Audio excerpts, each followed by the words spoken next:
Please take a seat.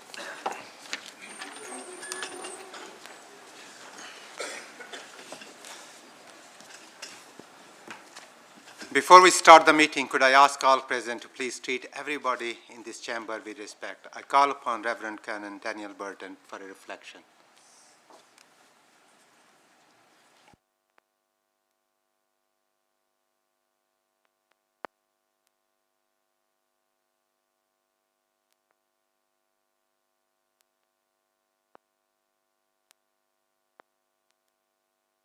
Yesterday morning, I attended Holy Cross Primary School in St Mary's Ward in Oldham, where the Year 6 were delivering their Leavers Assembly.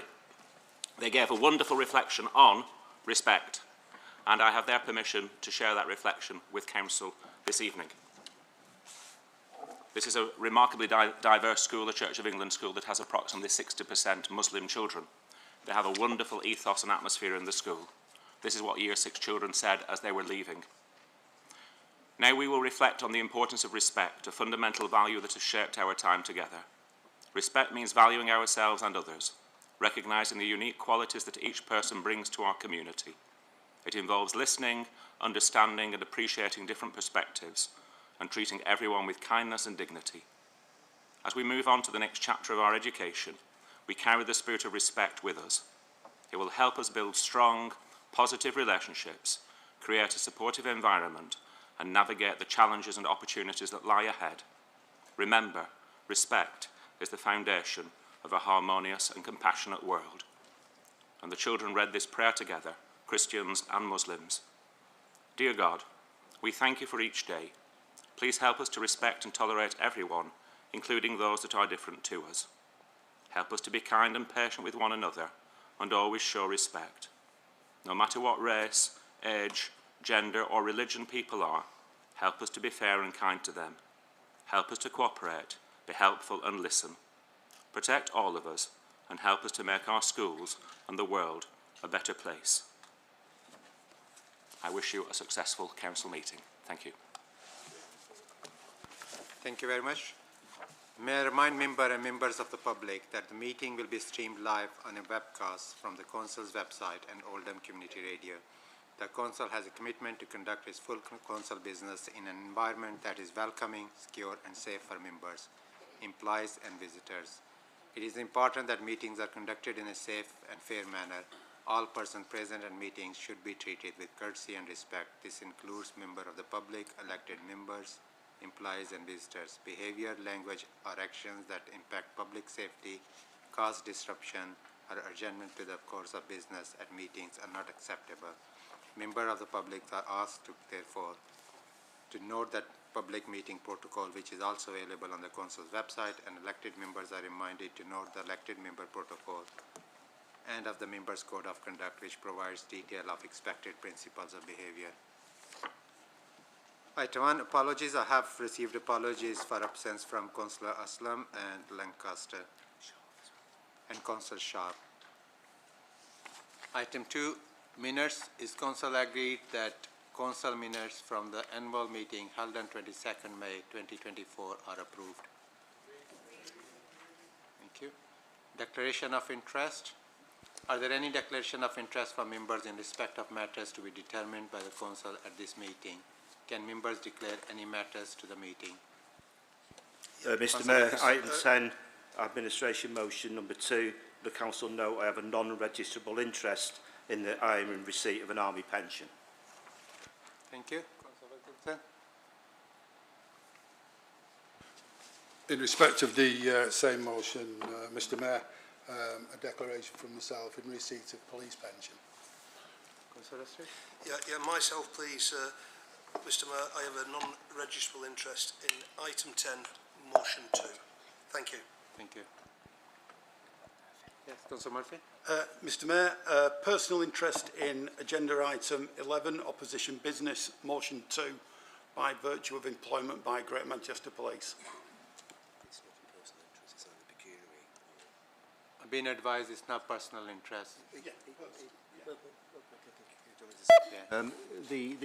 The Code of Conduct says it's either a disclosable pecuniary, non-registrable or other registrable interest. The personal interests have gone and have gone for about 3 years.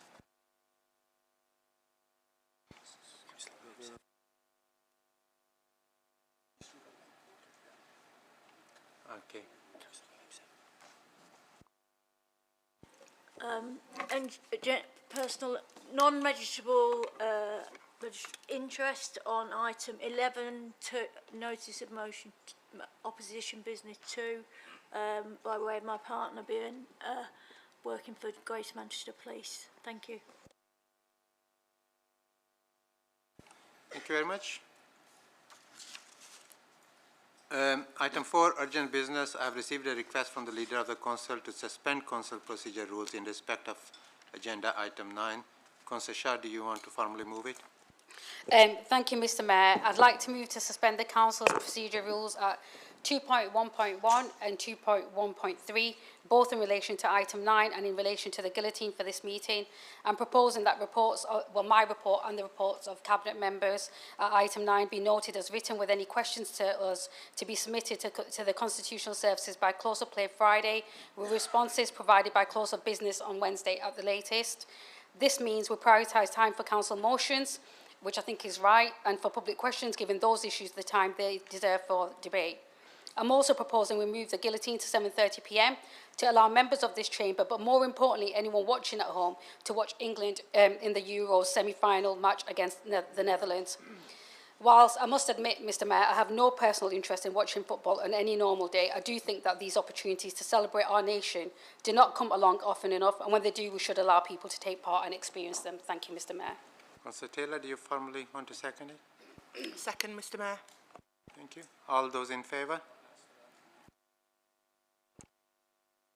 Yes, Councillor Sykes. Thank you, Mr Mayor. I think the public outside this chamber will be a little bit furious, maybe, that we're even discussing suspending part of our business. But if that's what members of the Labour group and some of their friends want to do, that's fine. We have work to do on behalf of the people who elected us.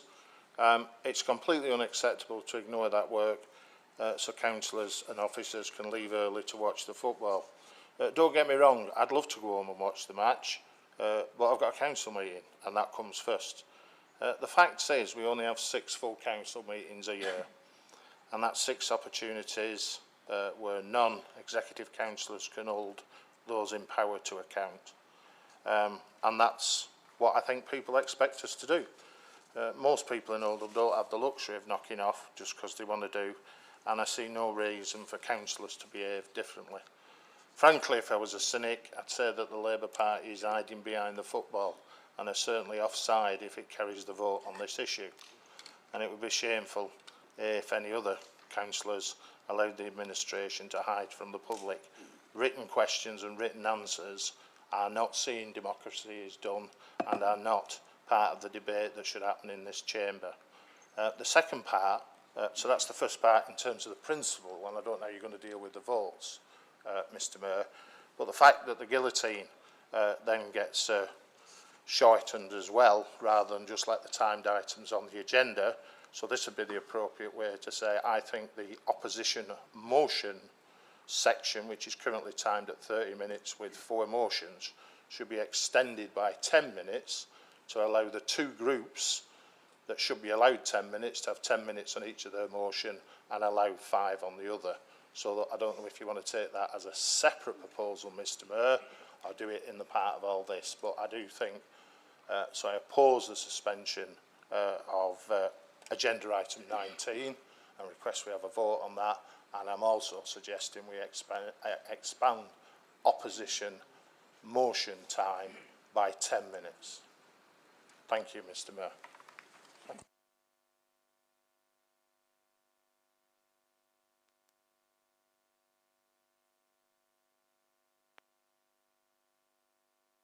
So we'll take the vote on the both issues. First one is the proposal by the leader. So all those in favour? Okay. All those against watching football? Should have said watching England playing football. Sorry, point of order, Mr Mayor. You know, there is 2 teams in this game. Sorry. Say again? All right, yeah. Any abstentions? Okay, it's carried. Second proposal by Councillor Sykes for extension of motions time by 10 minutes for opposition. So it's been seconded. All those in favor? All those against? Any abstentions? So it's lost. Thank you. Okay, communication relating to the business of the council, none. Petitions, there are no petitions for the meeting of the council to consider. Youth council, item 7, there is no youth council motion to consider at the meeting. Sorry, I have to work in speed now to finish by 7:30. Apologies. Thank you. It's only 30 seconds, Councillor Craig. Item 8, public questions. So we have 15 minutes for that. The part of the agenda is public questions, where council will consider all questions submitted in order received. Once the time limit expires, no further questions will be asked. There is no right of reply to answer given. I will be reading out the questions. If the time limit has expired and a member of the public has submitted a question, the response will be published on council's website. The first question is from Rita Island. How does the Labour leader justify spending 460,000 on Alexander Park's Conservatory, then closing it less than 12 months after it was reopened, preferably without blaming the government? So don't blame the Labour government, please. I'll call upon the cabinet member for Don't Trash Oldham, Councillor Goodwin, to respond. Thank you, Mr Mayor, and thank you to Rita for a question. There does seem to be some confusion or miscommunication about the conservatory at Alexander Park, because it remains open, it's fully stocked with plants for the public to enjoy, and there is no plans to close this facility.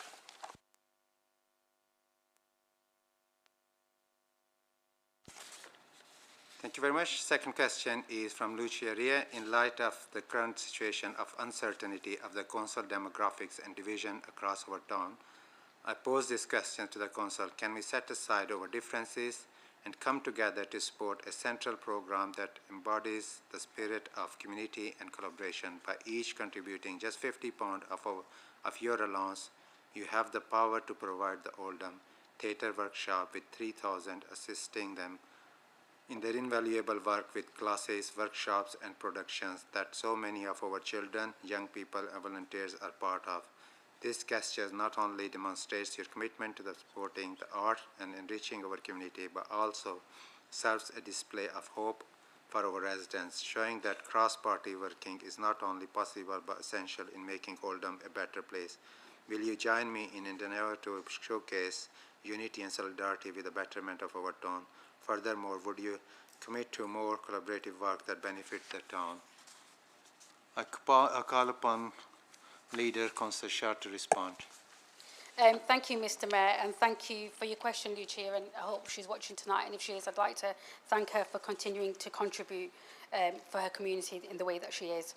I would fully support anything that seeks to bring people together in the spirit of collaboration and community, and especially that brings the people in this chamber together in that very same spirit.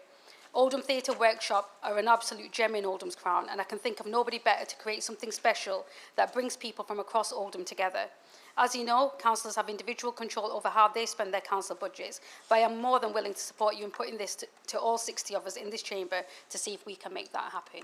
Thank you, Mr Mayor. Thank you very much. Question 3 from Peter Roberts. As I travel around Oldham, I'm frequently concerned by the speeding of both cars and motorcycles. I would like to know what measures the council are taking to ensure road safety for both road users and pedestrians. I call upon Councillor Goodwin, Cabinet Member for Don't Trash Oldham, to reply. Thank you, Mr Mayor, and thank you to Peter for his question. The council takes road safety very seriously, and we regularly work with Greater Manchester Police and Transport for Greater Manchester to help ensure our roads across the borough are safe. This includes investigating reports after serious accidents or collisions occur, so that any changes that are necessary can be identified. The council also undertakes regular traffic speed assessments in response to concerns from the local communities, and where necessary, traffic calming measures are introduced.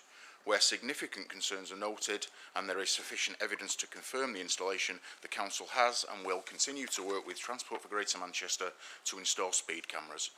However, let's be honest, Mr Mayor, there are some antisocial drivers out there that we just cannot control, and I would urge them to adhere to the speed limit and be mindful of the road conditions to provide a safe place for our communities.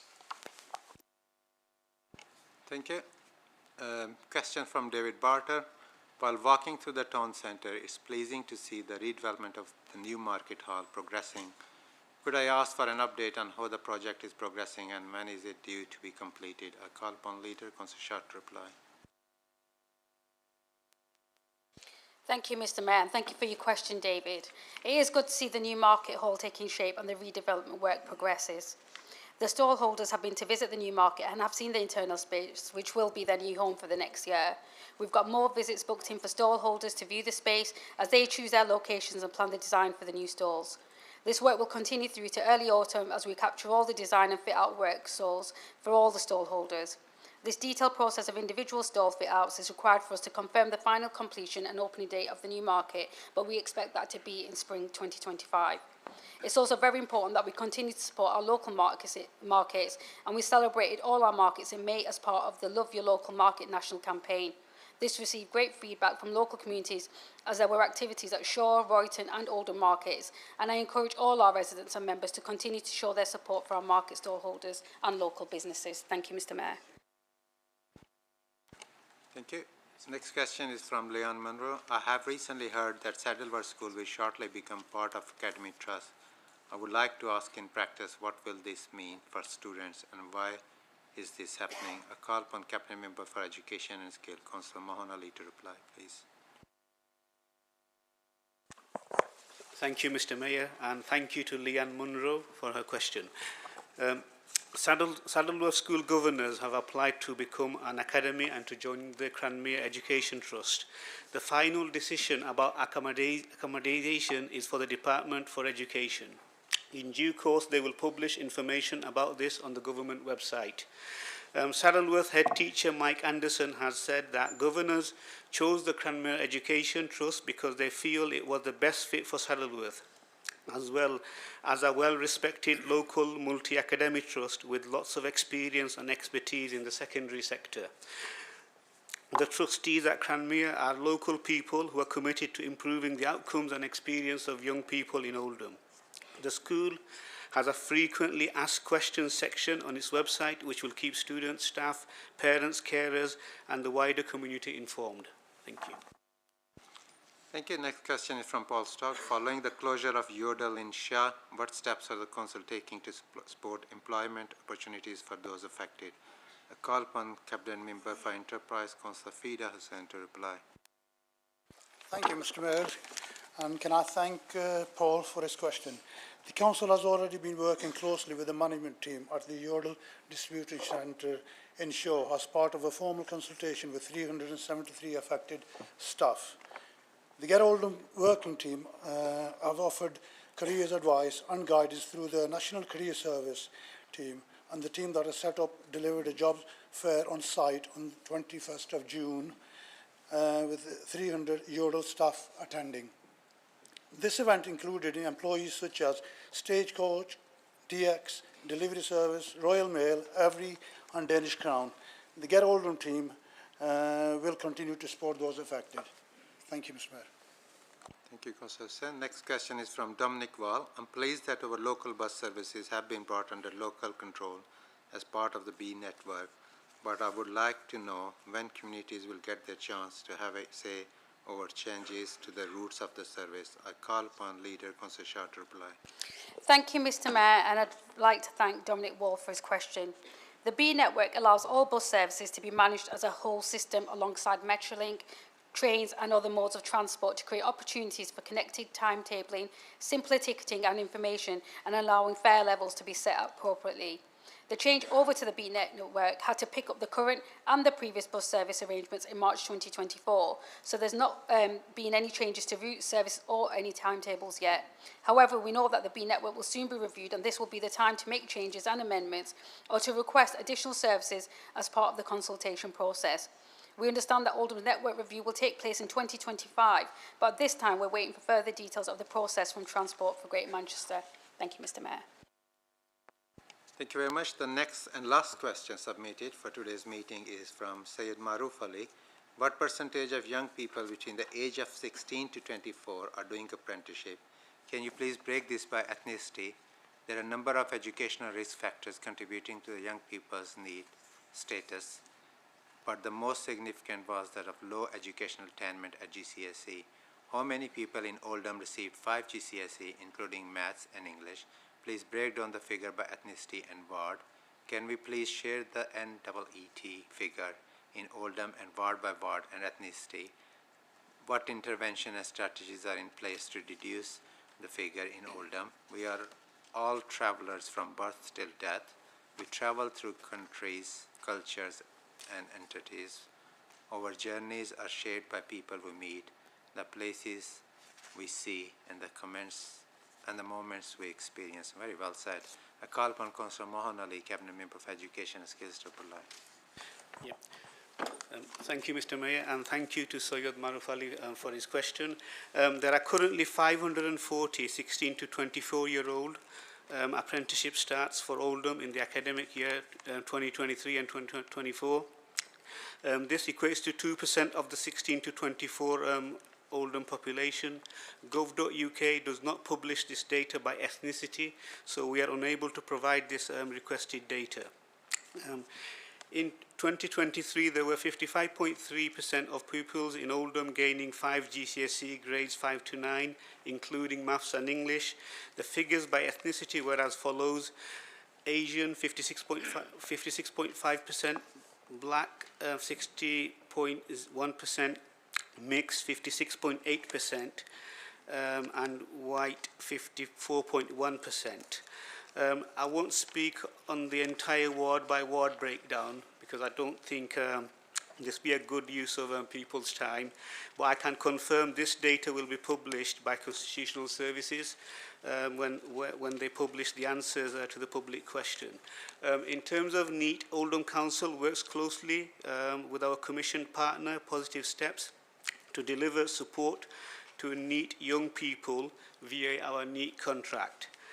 Examples of strategies and interventions are tracking of year 12 to 13 cohort to ensure all are offered support. This includes evening and weekend tracking, team of level 6 career advisors working with year 12 to 13 NEET to engage and support, working closely with post-16 providers and picking up young people when they are wobbling or when they become NEET.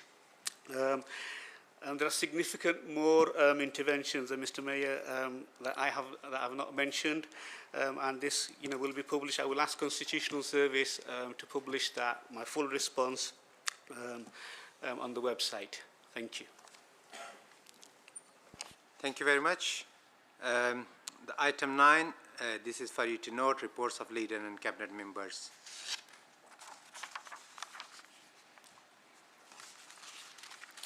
Item 10, notice of administration business. You have 30 minutes for both motions.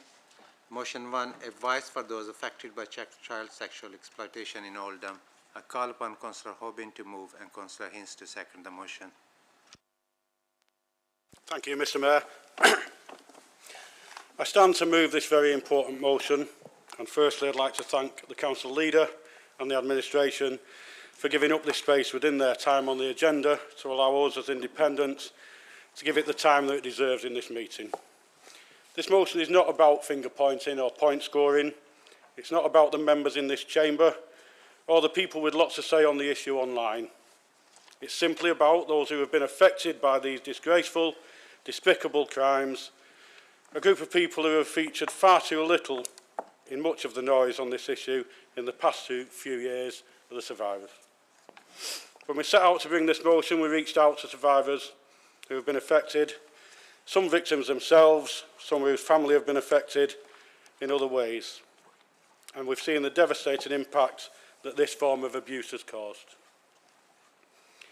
We talked about what they wanted from an inquiry and how it would help them. They said that more than anything, they wanted a voice. The 2019 review had not offered those affected the chance to provide their own testimony, their own experiences, in their own words. Even those whose cases had been included had limited opportunity to be directly involved. They knew there were others involved, both men, women, boys and girls, whose stories had not been heard, whose cases had not been reviewed, and who deserved that opportunity to get answers about what happened and if and how it could and should have been prevented. In addition, they were worried that the period of the review covered was too restrictive, and they felt it didn't provide the answers to anybody whose experiences were outside of that remit. It wasn't what they wanted. What they wanted was a fully independent inquiry, independent of the council, independent of GMP, and to have the powers to request and get full access to any evidence it needed. An understandable ask given their experiences. And this led us here. We've been here before, trying to get this in front of council. A formal request has been sent, or will be sent, with this motion to the Home Secretary for a full Home Office-led public inquiry into CSE in the Borough of Oldham. An inquiry with no restrictive dates, an inquiry that seeks testimony from anybody affected who comes forward, and an inquiry that finds answers about what happened, about what could and should have been done to protect them, and an inquiry that supports the investigation and prosecution of the evil people that carry out these crimes. This motion is that simple. It asks us, as elected members, to make representations to government to give these survivors exactly what they want and what they need. And I hope I can rely on people in this chamber to deliver that. However, I'm not naive, and neither are the brave women that we are working with. We know there is a chance that we will not be granted a Home Office inquiry, but we have to ask, because it is what will deliver the answers that they want and how they want. However, if we're not successful, we have another way. We won't give up or walk away from seeking justice for any of those affected and the consequences for the perpetrators. Instead, we will initiate a fully independent inquiry, as they have had in Telford, to meet the very same objectives of seeking testimony and getting answers and supporting prosecutions. We are at present working towards that, should this application to the Home Office fail. I want to end by sharing something else that those affected would like me to share, and that is, for too long, people have sought to politicise this issue, sought to spread misinformation, and even, and even very recently sought to undermine and harass the very people who were the victims of these horrendous crimes online, purely to serve their own selfish interests. I can tell you that those affected don't want arguments about this issue. They don't want slanging matches in the chamber or unfounded allegations being thrown about by politicians. They want answers, and they want the answer to the questions that they have about their own experiences. They want the opportunity to tell their stories and give their testimony, and that testimony to be acted upon. Most importantly, they want to make sure what happened to them does not happen to anybody else. One more paragraph, please, Mr. Mayor, and then I can finish. You're out of time, sorry, and out of extension as well. Apologies. Councillor Hinz, second. Thank you, Mr. Mayor. First of all, I'd like to thank Councillor Horbin and his colleagues for bringing this motion to the Chamber today, and I'd also like to extend that thanks to the Leader of the Council and the Administration for hosting the motion to ensure it gets heard as it should be first. We've, in terms of myself and my colleagues, have always supported a full independent inquiry into historic child sex abuse within the borough. Not for votes, because as the truth is on the doorstep, it's a subject people did not want to talk about. But it's a subject people need to hear, because bringing this motion forward is something which is the right and proper thing to do. In fact, it was our first stipulation when we entered into a working agreement with the current administration. So, for too long, this subject has been used as a political football, both in the chamber and outside of it. And it's also been used, in my view, as a revenue stream for online grifters, something I find despicable. I had the humbling pleasure of meeting some of the survivors recently, and it was a very, very emotional experience for myself, hearing their stories and reconciling, as someone who's got young children, the horrors of this subject. So I ask everyone in this chamber to support it for what it is. It's not a political motion. It's all about the survivors, and I hope and pray by showing transparency and honesty on this subject across all parties, it will give people confidence to come forward and be part of this inquiry. So once again, I'd like to thank the survivors for coming forward and showing the bravery and the determination that they have. And I appeal to everyone in the chamber to vote it through. Thank you. Thank you. Councillor Mishtak, you indicated you want to speak.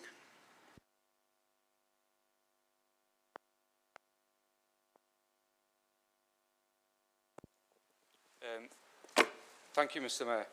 I rise to support this motion. Councillors Hoban and Hince's ask is simple. Give those affected a voice. Don't presuppose anything. Don't rule anything out either, but enter into an inquiry process that seeks the truth by looking at the evidence. That and the fact that the motion has been co-written by some of those survivors are ample reason to support this ask. It is possible to campaign for what you believe in without endangering the children of today, without spreading falsehoods and without creating a false impression of the Council's children's services. The issue of non-recent CSE is not something that should be used by anyone for electoral purposes, whether that be local elections or parliamentary elections. Nor should it be used to diminish the impact on victims or to divert the course of justice for anyone directly or indirectly involved in the horrors inflicted on innocent children. I don't say this to shield any individual or group from criticism or scrutiny. All of us should be held to account. However, Mr. Mayor, this, like the intense 3-week Ofsted inspection into our children's services carried out in May, needs to be evidence-based, not unfounded, obscure comments made in speeches in this chamber so the videos can be clipped and shared as absolute truths. Accountability applies to all of us, including those making baseless allegations. The outcome of the Ofsted inspection into our children's services will be published on Friday. The process was an intense 3-week inspection with up to 9 inspectors scrutinising individual cases, delving into every department, speaking to young people, carers, staff, members of the leadership team, including myself. Their judgment is evidence-based. Mr. Mayor, whilst the outcome will be published on Friday, I can tell you that they have been very positive about the work of our complex safeguarding hub, which supports young people at risk of sexual exploitation. The progress has also been highlighted in the cross-party steering group. This motion is all about the voice of those affected by CSE. It is not about spreading hate and fear or trying to paint a false picture of our children's services as it is today. This, Mr. Mayor, is contrary to what any campaigner for survivors of CSE would or should want. Everyone in Oldham needs to know that they can have the trust and confidence in Oldham Council's children's services, that vulnerable children are cared for and protected. People need to know that comments like "children are left to rot" are lies and have absolutely no evidence to back up those claims. This is why I'm so sad and disappointed with you, Councillor Al-Hamdani. I do believe you are sincere and a man of conscience. You are a father, and I believe that whenever you speak and contribute, it's as Sam Al-Hamdani, not as an actor in this arena. That you can insinuate the staff and departments today are somehow a threat to children and attempt to spread fear about our children's services, thereby potentially preventing vulnerable children coming forward, which, if that were to happen, would result in harm to those children, with a worst-case scenario that doesn't bear thinking about. I make a personal plea to you, Sam. You are not like them. Please don't let them take you. You can make your argument as Sam. Please don't lose sight of that. The safety and well-being of our children are more important than any and all political parties and all politicians. I stand here and confirm that you can have confidence in our children's services, that with our partners we are collectively protecting our most vulnerable children, and I'm hopeful that this claim will be backed up on Friday when the outcome of the Ofsted inspection is published. Like Councillors Hoban and Hince are doing today, it's time for everyone to put the children and survivors first. Thank you, Mr. Mayor. Before I take next speaker, I'm going to give a chance Councillor Al-Hamdani for person. Are you good in time? Thank you. Lost the count. Councillor Nefsi. Apologies. It's all right. Thank you, Mr Mayor. Prior to Mayor, I have sat at the back of this public gallery with members of the public. I've listened to the pleas and the harrowing cries of help for a full independent public inquiry for the grooming and gang rape of girls and boys in this very borough. These people have been failed. All who have failed need to be brought into account. The survivors, parents of loved ones need justice. I wholeheartedly support this motion. Thank you very much, and welcome to Oldham Council. I believe this is your maiden speech as well, so well done. Agard Council Bishop. Thank you, Mr Mayor. I'm glad to see that the administration have brought this proposal, finally, to write to the Home Office and request a full public inquiry. I think we all agree, and it's good to see that we now all agree that it should have been done a long time ago. I'm glad that survivors' concerns from years ago have finally been acknowledged, and it has finally been recognised that the assurance review was not enough to satisfy the level of public concern. It shouldn't have taken so long.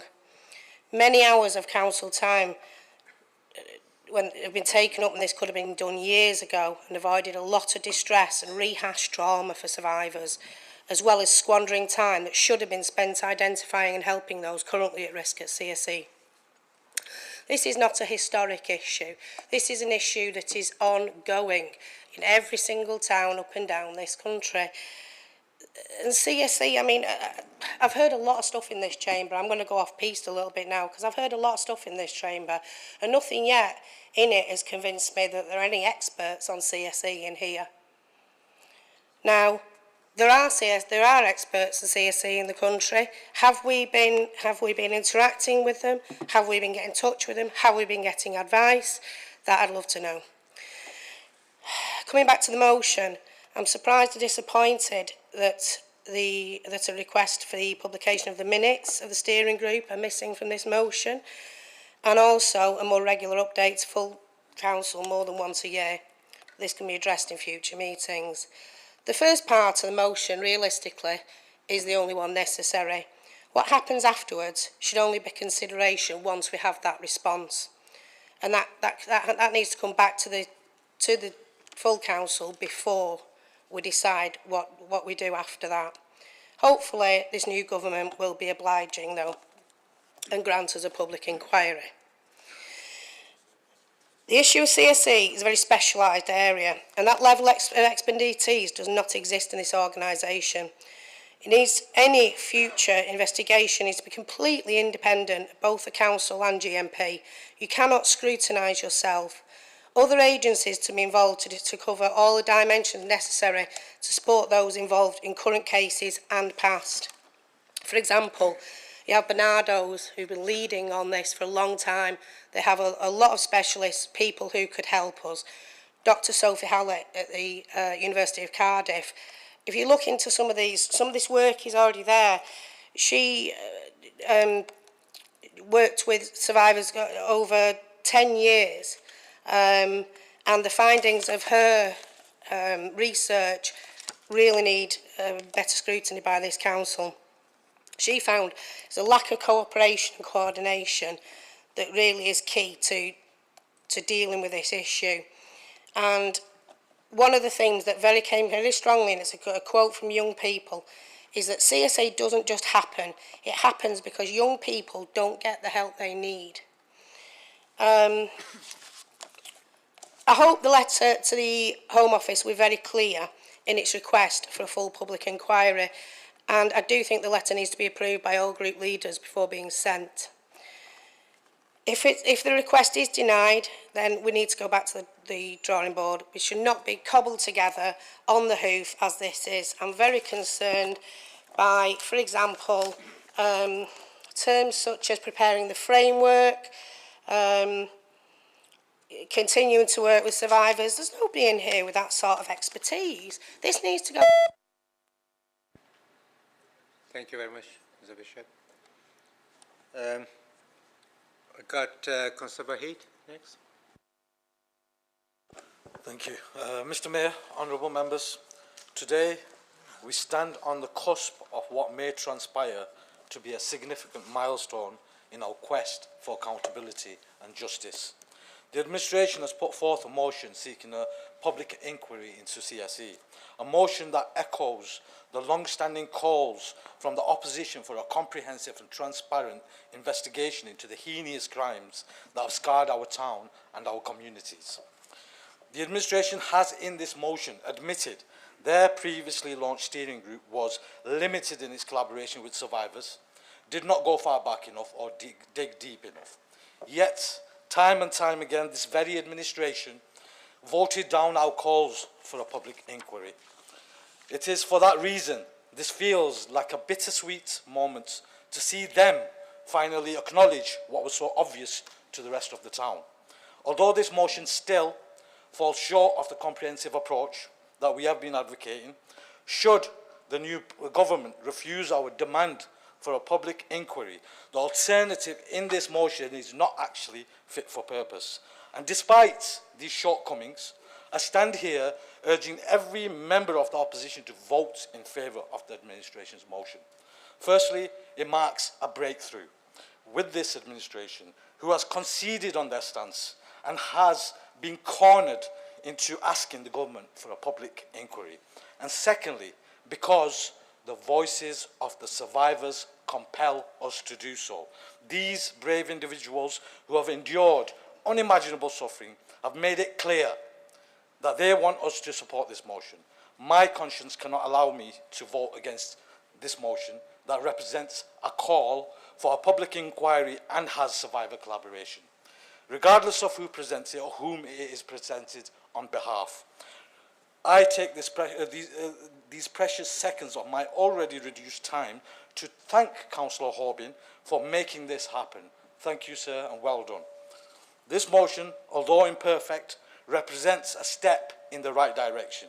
By voting for this motion, we acknowledge their admission of their shortcomings. The people of this town have had enough of division and strife born from the actions of a tiny minority. Let us pass this motion unanimously and send a strong message to the new government that Oldham is united in its demands for a public inquiry. And to conclude, Mr Mayor and Madam Leader, Oldhamers will not stop until we get to the truth and justice is duly served. Thank you. I have a point of clarification concerning I've been told you want to. Yes, just a small point for my passionate councillor behind me. It's not an administration motion, it's an independent one. There's no politics involved in this. Thank you. Sorry, point of order, Mr Mayor. Given that motion 1 is meant to be for the administration... Oh, it's been said it's been hosted by No, hang on. How is this possible? Don't hang on, sorry. No. It's been said that it's been hosted by administration, Councillor Craig. So are they part of the administration, yes or no? It's been hosted by administration. I'm not the leader, and I said. Well, can we get clarification on that? I can give you a part of clarification on that. No, we are not part of the administration. We have a working agreement with them. It's something separate. I don't know what your arrangements are in your coalition of chaos, but there we go. Thank you, Councillor Haynes. I'm going to bring people back to the motion. Thank you very much. Councillor Al-Hamdani. Thank you, Mr Mayor. I rise largely in support of this motion. I'm disappointed by some of the tone that's been taken because people took the time both before this motion came forward and in the debate to say that this wasn't a political motion. And people are choosing to interrupt people while they're speaking. People are choosing to politicise this. I'm not angry about the words that you said, Shahid. Generally, I trust you. But I'm disappointed. Now, I think that the most important thing here, as people have said, is the survivors and what their experience is and how they're helped. And in some respects, they're helped by having a full inquiry. In some respects, they're helped by getting the support that they need. In some respects, they are helped just by being listened to. And it's very important that we respect the different things that people need. And it's important that when we go into this process, that people who are survivors of this and do not want to have to relive this, know that they are also safe, that they won't have to relive those experiences, that if they need support, that is still continued. I think one of the things that the Council has done better in the 2 years since this was published is providing support and is working with people. But I think it's really sad that we are 2 years past the publication of this inquiry, the investigation that was carried out by Greater Manchester on behalf of this council, and we're acknowledging only now its failings. That's let people down for 2 years. And I think that you really have to look at yourselves and acknowledge what's happened and what you've done. Now, I fully support this investigation. I hope that the Home Office does support it and does carry out the investigation. I hope that there is no need for a Telford-style inquiry, but I would support one if needed, and if that's what survivors want. I think it's important that as we speak to survivors, I'm aware, Councillor Hoban, you've been reaching out to people and talking to them. But that hasn't been happening as a neutral process. You yourself are a member of a political party. It's the Failsworth Independent Party, but you're not part of an independent inquiry. And I think it's really important that as these things are taken forward, we should avoid things like that, because the accusation that could be levelled against you, and I utterly believe you have the best of intentions, is that that is biasing the inquiry, and again will fail to deliver a truly independent result. And I hope you look at yourself and what you're doing and find a better way of doing it than what's been happening.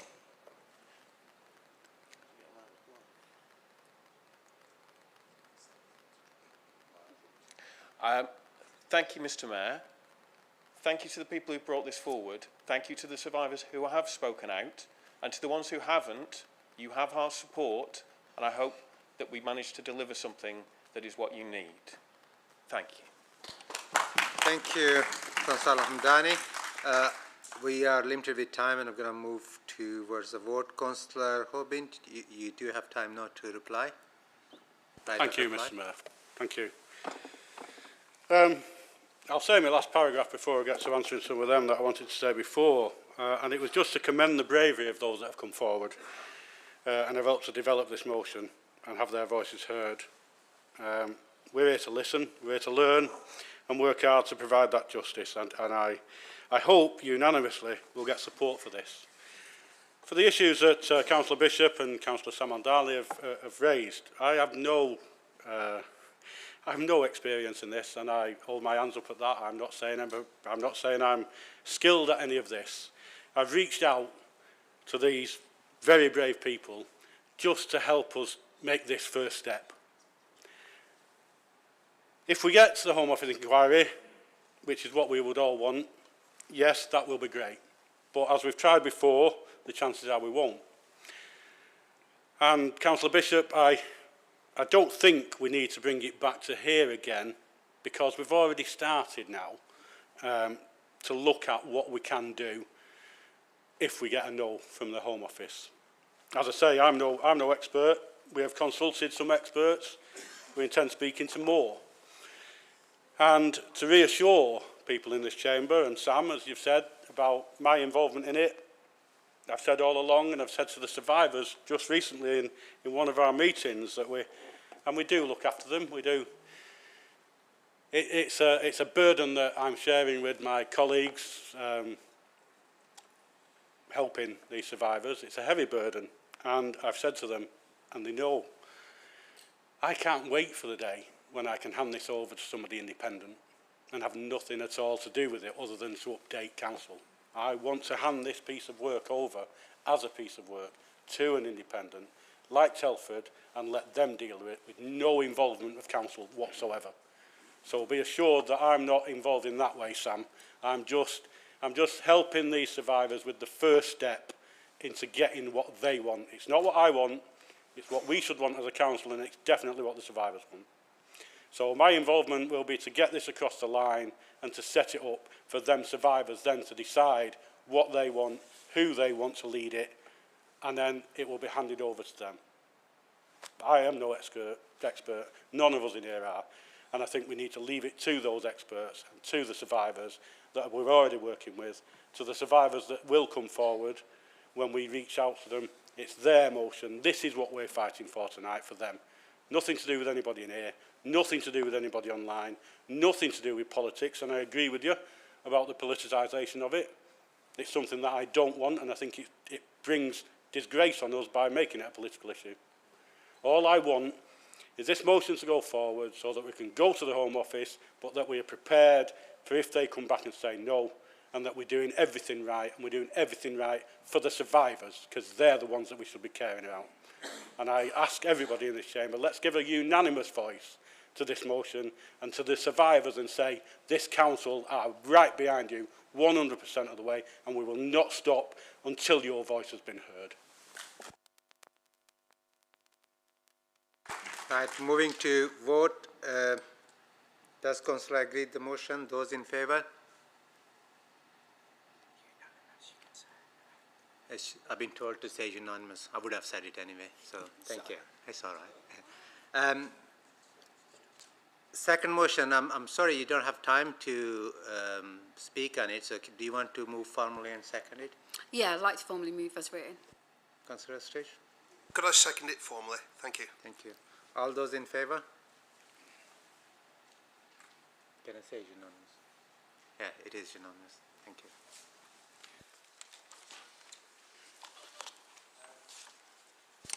All right, let's get to the complications. Opposition business.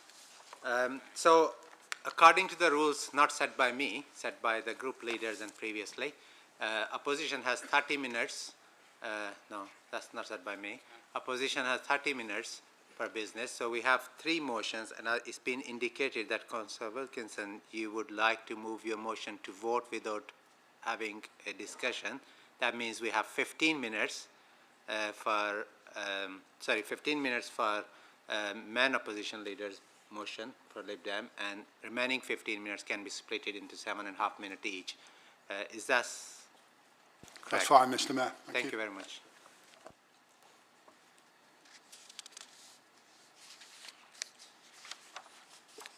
So notice of opposition business, removing Oldham from places for everyone. I'll call on Councillor Sykes to move and Councillor Woodvine to second the motion. Thank you, Mr. Mayor. This motion is an opportunity for every councillor in this chamber to do the right thing for the people of the Borough of Oldham and for the future of the Borough of Oldham. We all can agree we have a housing crisis both nationally and locally. Too many young people are being locked out of home ownership, rents are soaring, and the cost of a deposit is becoming unobtainable for many of our young people. We need a housing strategy that delivers truly affordable homes in places people want to live. If we stay locked in this plan, we will lose our precious green spaces, and in return we'll be handing a blank cheque to developers. Across Oldham Borough, we need a brownfield first strategy that prioritises ex-industrial sites and sites of former housing developments that have been demolished but never replaced, like Durka. We also need to use the 1,200 or so empty, long-term empty properties in this borough as part of a way of solving that crisis. Liberal Democrats have always urged Oldham Borough should have its own plan for housing instead of being led by the nose by the rest of Greater Manchester. But Labour have taken the easy way out. They've signed our green belt in return for unaffordable housing. This is not the answer for families and our young people struggling to get onto the housing ladder. And once those precious green spaces are gone, they're gone forever. Places for Everyone does nothing to deliver new roads, new health services or school places. And it is based on calculations for housing need which are more than 10 years out of date. Who can seriously stand up in this chamber and argue that the right housing strategy for Oldham is one that was drawn up on numbers more than 10 years old? I'm sure Labour will try and scare us, talking about the costs of withdrawing at this late stage, but don't fall for it.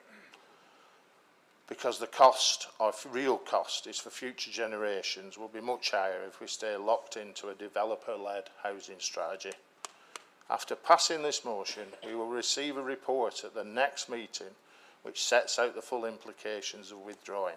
So tonight we are voting to commission and see that report. So pass this motion tonight and we can revisit this issue at the meeting in September once that report has been commissioned, written and circulated. Then we'll have the opportunity to do the right thing for the future of Oldham Borough and its green spaces. I so move, Mr Mayor. Thank you. Councillor Woodvine. Thank you, Mr Mayor. While it seems perverse that I should be seconding Councillor Sykes' motion, I am pleased that we can put political differences aside and continue to act as a united opposition to the policies of the former Labour administration and the current Labour Independent Coalition. One of those policies is the Greater Manchester Combined Authorities Places for Everyone, a plan which will build on Greenbelt across the GMCA area. In my time in politics, this has presented itself as one of the single biggest causes of concern amongst residents who do not want their communities changed beyond recognition. Previously, the council leader and Mr Burnham tried to attribute the responsibility and blame for this plan to the former Conservative government. And at full council in March, I called out Councillor Shah for lying to the council, as she called it a government plan, and claimed that we were being forced to adopt it against our will. This was not the case and remains untrue.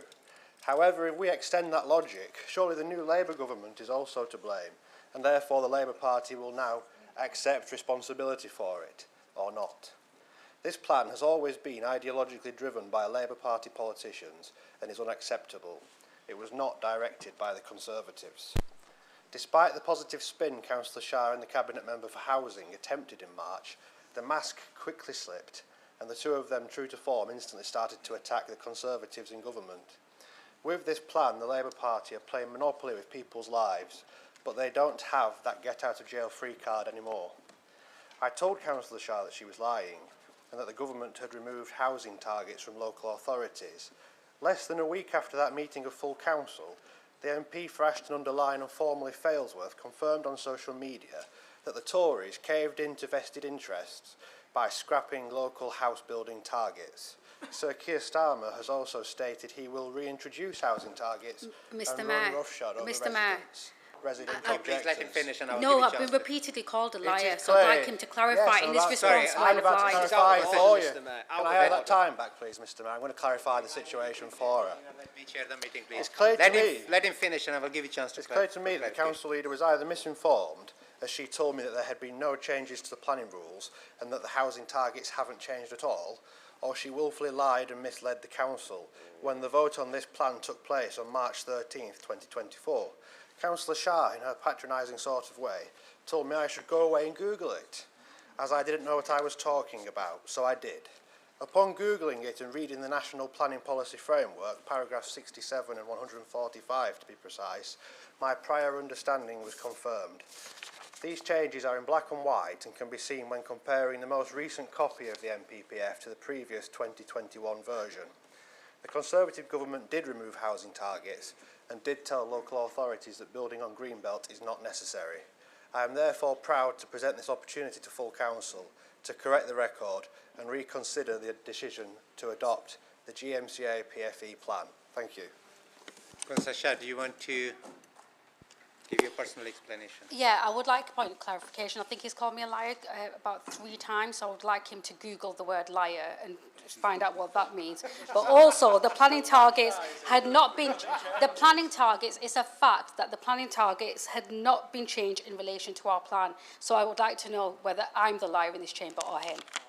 Well, I'll suggest we pick it up outside the chamber and you can prove and disprove. I have an amendment on this motion. I call on Councillor Hinds to move and Councillor Nifty to second the amendment. Excuse me. Thank you, Mr Mayor. The Shore and Crompton Independents and the people of Shore and Crompton are rightly concerned about any development on Greenbelt land. I personally supported Safe Shore Greenbelt since its inception, before I even became involved in local politics.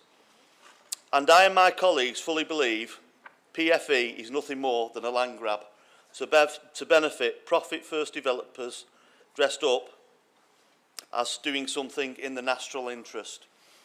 At the full council meeting in March, we opposed PFE and in doing so represented the concerns that our residents raised with us.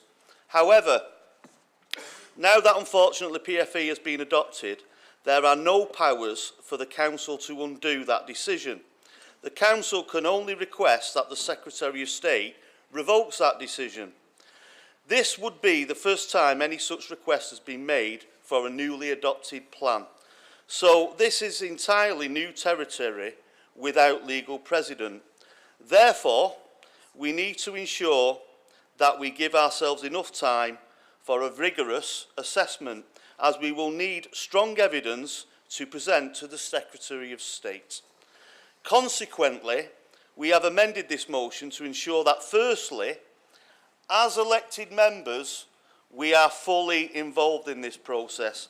I have met with the Cabinet member to request an all-members workshop after recess to ensure maximum opportunity for all members to attend and understand the full implications of what we are requesting.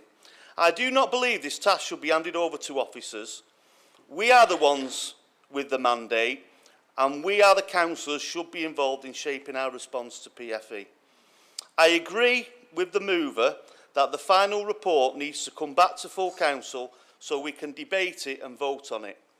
I support the principle of this motion, but I believe we need to be more diligent in our approach. This is not something I believe we should just rush through on a vote. Therefore, I have amended the time frame to reflect the importance of this subject matter, giving everybody time to have their full input and ensure any council decision is not open to challenge and judicial review. These are small but important amendments, and I hope the Chamber, the mover and the seconder of the motion will support this amendment, as it provides us with a better opportunity to fully understand the issues, options and opportunities for Oldham Council seeking removal of its involvement in the Greater Manchester Places for Everyone Joint Development Plan. Thank you, Mr. Mayor. Thank you. Councillor Nepsy. Thank you, Mr. Mayor. I'm rising to formally second the amendment. Short and sweet. Thank you. I got Councillor Hinders who wishes to speak. Thank you, Mr. Mayor. While the Failsworth Independent Party share members' concerns about plans for development across the borough, we're also very keen to make sure that in protecting sites elsewhere in Oldham, we do not open ourselves up to uncontrolled development by way of having no plan to hold our developers to. In Failsworth, where our green spaces are currently protected under this plan, this offer is a very real threat and one which we need to understand in full before making any decisions that could adversely affect the residents that we represent. For that reason, we welcome this amendment as a way of fully understanding the impact before making a final decision. Thank you, Mr. Mayor. Thank you very much. We are very limited with time. Councillor Taylor, and then we will move to right of reply. Thank you, Mr. Mayor. While I understand people's natural concern about the impacts of development in their local areas, I remain confident that the adoption of Places for Everyone is the best way to meet our planning obligations and to have a supply of much needed future housing and new space for business while protecting green belt and green spaces as much as we possibly can. We do have a duty to deliver the homes that our residents so desperately need while protecting the borough from uncontrolled development. And having lived and breathed this plan for a number of years, I know the detailed work that went into its development. We must not forget all of the sites that we managed to remove as potential development sites that we managed to protect because we worked extremely hard to find every brownfield site that we could to meet our target. And I know in my heart of hearts that we did everything that we possibly could to get the best deal for Oldham. But I am also not blinkered enough to think that everyone agrees with that view, nor that everyone ever will, which is why the administration will be supporting this amendment. Not because we think Places for Everyone needs to be revoked, but because this amendment gives us an opportunity to come together as members to discuss what this means for Oldham in practical terms and to truly understand the implications of what any future decision entails. The Council cannot be expected to resolve to make such a request of the Secretary of State without having a viable alternative plan in place, and this amendment gives us the time to do one of two things. Either to reaffirm that Places for Everyone remains the best plan for the development of homes and for the best protection of Oldham's green space, or it will set out the evidence base and reasoning for any call to the government to change our plans. Either way, it's clear that consensus will not be reached on our plan for homes and jobs without the members in this chamber committing to work together to find a way forward. And I believe this amendment offers us the time and a means of trying to do that. I am happy to save any further contribution for the members' workshop, which Councillor Hindle and Councillor Hinds, getting my councillors mixed up, asked for, and also for the council debate in November. And I would urge all members to support this amendment so you can also have your say. Thank you. I'm really sorry, I don't have time for more speakers. Do you want to use your right to reply, Councillor Sykes? Thank you, Mr Mayor. I accept that the amendment is well intended, but the net effect is twofold, which is why it's supported by the administration that supports the Places for Everyone. Is what it does is kick the can down the road from not this meeting, so following advice, couldn't withdraw it at this meeting, would need to commission a report for us to look at. So that would take us to September. This now takes us to November, and I'll bet you after the members' workshop, if the amendment is agreed, there'll be some other reason why it doesn't come to November Council. But I'll stand to be proved wrong on that. So what this does is kick the can down the road. Advice has been sought, and only of Monday, which is why the motion was changed, following comments, anonymous comments I might have, from the combined authority. The wording was slightly tweaked. So I'd like to thank the officers that helped making sure it is legal. It is specifically worded to protect us from a judicial review by commissioning a report that asks for all the implications, and it's only right and proper that officers write that report and there's enough time to do it. So this amendment kicks the can down the road. I'd urge Council to resist it. Thank you, Mr Mayor. Councillor Hinds, do you wish to reply? Yes, Mr Mayor. As Chair of Planning, and unlike Councillor Sykes, I took the opportunity to engage with the people who have been requested to compile this report, and just out of practicality and time frames, because it's no mean feat, this. It's not something we can flick our fingers at and just expect next day. This is a comprehensive piece of work which has to be done in depth and obviously to meet the required specs. So it actually strengthens the motion, this, giving people exactly what we want in terms of the understanding of how to remove ourselves from Places for Everyone. So I urge members, in the interests of practicality more than anything, and transparency, they vote for the motion. Thank you. Thank you very much. We don't have time for any more speakers. We're going to move to the vote. So we're voting on amendment at the moment. So all those in favour? All those against? Abstention? And amendment is carried. So now we're going to move straight to motion as amended. So all those in favour for motion as amended? Sorry. Oh, sorry. Yes, of course. You got 20 seconds. Yeah. We are out of time, but yeah. Good. I'll just be very brief. We will support the amendment as amended. I do think it's a mistake.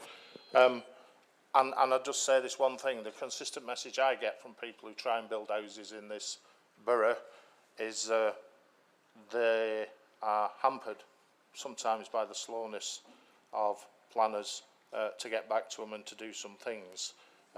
So I think, you know, we're in July and we want a report for September.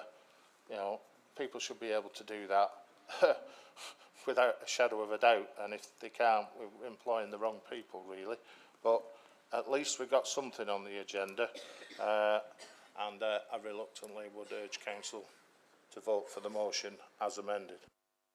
Thank you very much. All those in favour? Motion as amended? Against?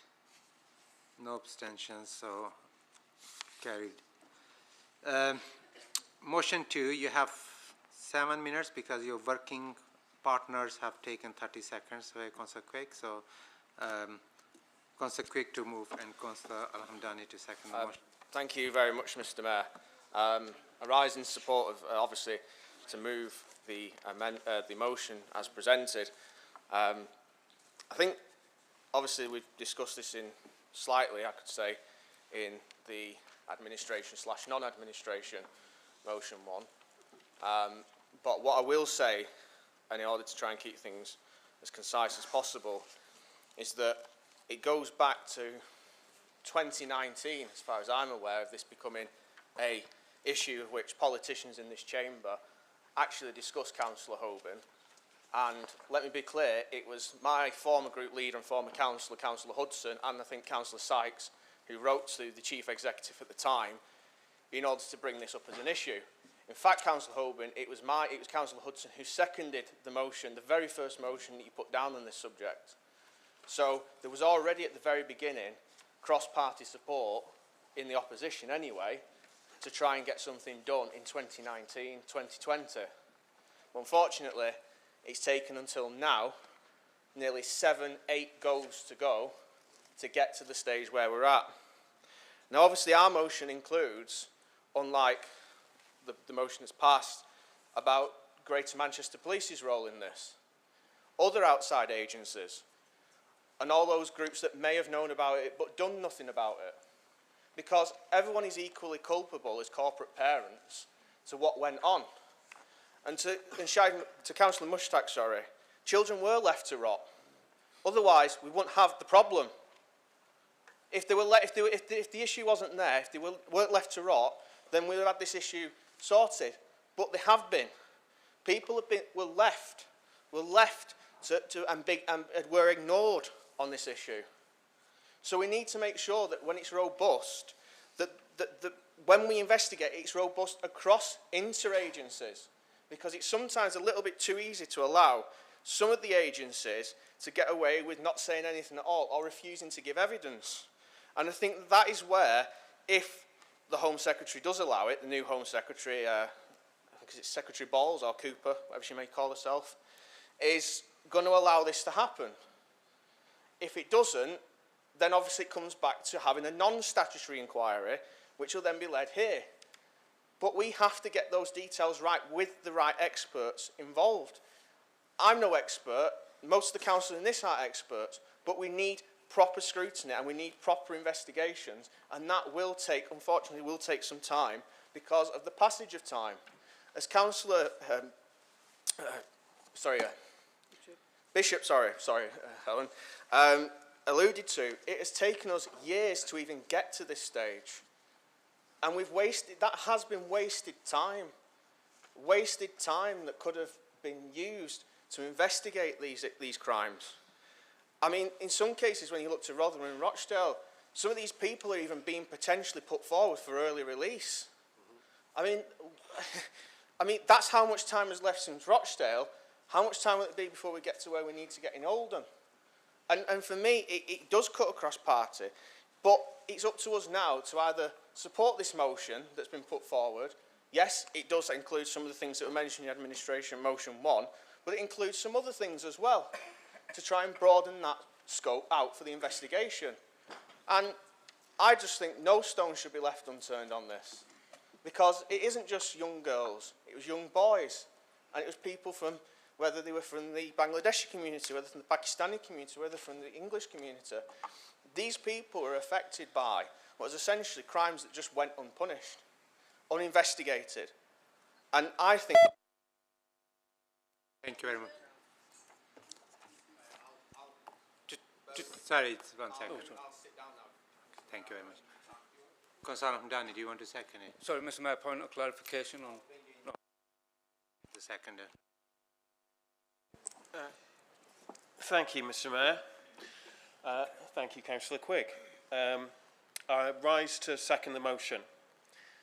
This is, as I said before, 2 years on from the original investigation that was carried out, that report being issued after many, many delays. And following the issuing of that report, my colleague, Councillor Kenyon, issued 50 questions to the Council, to the Chief Executive, to GMP and to the authors of the report. And still, to this day, most of those questions have not been answered. Now, I try and be fair and I try and be calm about what I say on this. I think the lack of cooperation from Greater Manchester Police into the original investigation and the failure to take action both within Greater Manchester Police and Oldham Council is a scandal. I think that nothing seems to have been done. There's nothing I have seen, particularly with Greater Manchester Police, to challenge their absolute failure to engage with that report. There were 11 cases investigated. They failed to provide information on 8 of them, and that was of the 11 that were investigated. How can they be allowed for that to happen? Now, the leaders of this council, I will say leaders, it wasn't always Councillor Shah, it was her predecessor as well, but we've been specifically asked about members of staff who are remaining in post from the time at which this happened and what has been done in response to that. Now, I think the words witch hunt get bandied around and we get accused of a witch hunt. It's not a witch hunt, it's taking responsibility. And when Councillor Shah has been asked on each occasion, she said, I don't know, I'll find out about that. Well, there doesn't seem to have been any finding out because there's been no response to this council and there's been no response to the councillors, Councillor Sykes, Councillor Kenyon, asking that question. How can you sit here 2 years later and still not be answering that? I really do think it's a disgrace. And I really feel it feels difficult saying that. But it is. Now, how are people outside this chamber supposed to trust us when those questions have not been answered? How are they supposed to trust Greater Manchester Police? I'll let you finish. Sorry. How are they supposed to trust Greater Manchester Police when they don't answer that question? Because it's so not about a witch hunt. It's just about take responsibility for what happened. Show that you are better than you were. Show that you respond to people when they are desperate and they need support and help. Sorry, we are out of time for the motion. Point of clarification. I got Councillor Mushtaq first and then I'll take your point of clarification. Yeah, thank you, Mr Mayor. Councillor Mushtaq, you got literally 60 seconds. They're not clapping for you. You got only 60 seconds, sorry. Yeah, I said I've not said anything yet. So it's just on Councillor Quigg's comment about, so today what he said is children were rotting. My reference to that quote was about him saying children are rotting, and that's hence my speech. So I just wanted to clarify that. Thank you. I just wanted to bring a point of clarification because I think me and many others within the chamber didn't really understand what Councillor Sam was going on about. I don't think he did. Well, I can be in that respect. That's not point of personal clarification. Well, I think it is. I think what it demonstrates is they're still trying to politicise. They're still trying to take ownership for political ends. This subject, we've passed a motion. That is the end of it. Okay. Thank you, Councillor Haynes. Right of reply to Councillor Quigg. Sorry, I don't have time for more speakers. That's why she's passing him notes. Forgive you me, have to be really quick. Yeah, forgive me, Mr. Mayor, but I am aware of communications going between the council leader, who's currently on the phone, by the way, and I don't know what you are, but perhaps the deputy leader in name only. Deputy leader, you didn't make. Sorry, please refrain from personal. Please refrain from personal attacks, Councillor Quigg. You've got 30 seconds now. Pathetic.